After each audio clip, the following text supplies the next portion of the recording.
আপনারা দেখছেন FSRL media. ভিডিওটি ভালো লাগলে আমাদের চ্যানেলটিকে সাবস্ক্রাইব করে আমাদের পাশে থাকা বেল আইকনটি প্রেস করে আমাদের সাথে তাহলে আরো ভালো হবে না খারাপ হবে? সব ভাই ভাই করছি বলবো।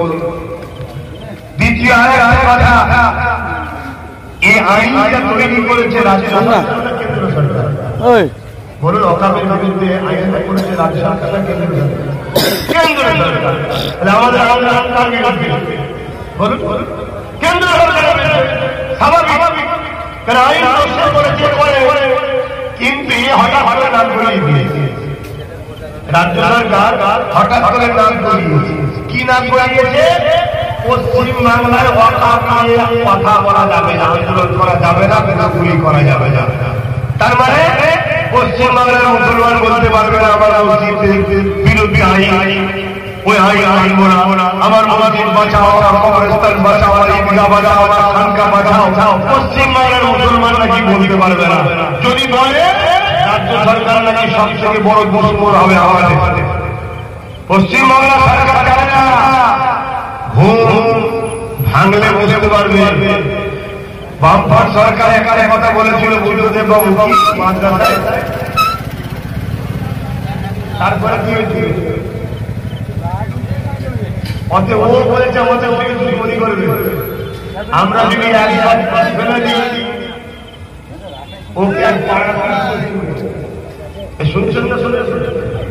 কিন্তু দুঃখের বিষয়, আজ আমার অনেক ইমাম ভাইরা, ভাইরা ভালো ভালো করে ছেলেরা এত বড় কথা বলার পর এর বিরোধী নতুনের কথা এর পাঁচে তাহলে মুসলমান এক ধরনের না দুই ধরনের, আলেম এক ধরনের না দুই ধরনের। আমার কাছে মসজিদ আলী হোক, মাদ্রাসা আলী হোক, কবরস্থান খানকা ইসলাম দিনজি আলী হোক, কেন্দ্র সরকারের বিরুদ্ধে কারা কারণের বিরুদ্ধে কথা বলতে হবে।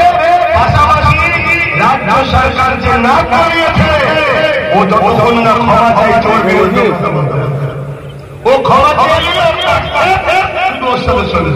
আর এ ক্ষমা যদি না চায়, এ না করিয়েছে, এর পরও যদি দালালি করে জানতে হবে ও মোল্লা মলি সাহেব সে যে হারাম হারাম ছাড়া দিতে দিতে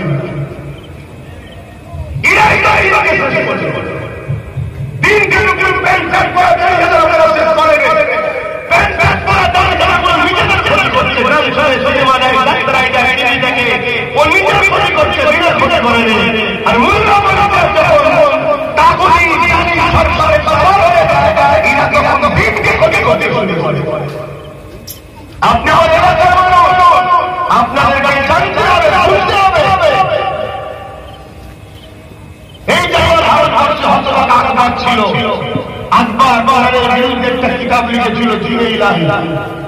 আকবরের ক্ষমতা ছিল কে লিখেছিল? আকবর অর্থ দিয়ে একজন আলেমকে খরিদ করেছে, তাদের অর্থ দিয়েছে, তারা বসে বসে জিনে ইলাহি লিখেছে। সেই জিনে ইলাহি আকবর গাছের মাথায় অনেক বড় কথা, যাই হোক।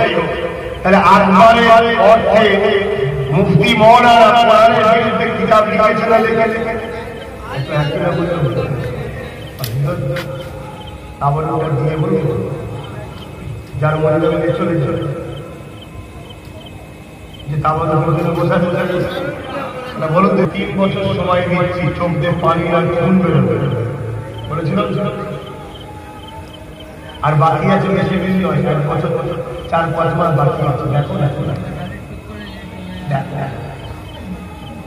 আমি ফালতু লোকের ছেলে নয়, তোমরা তো তোমার মধ্যে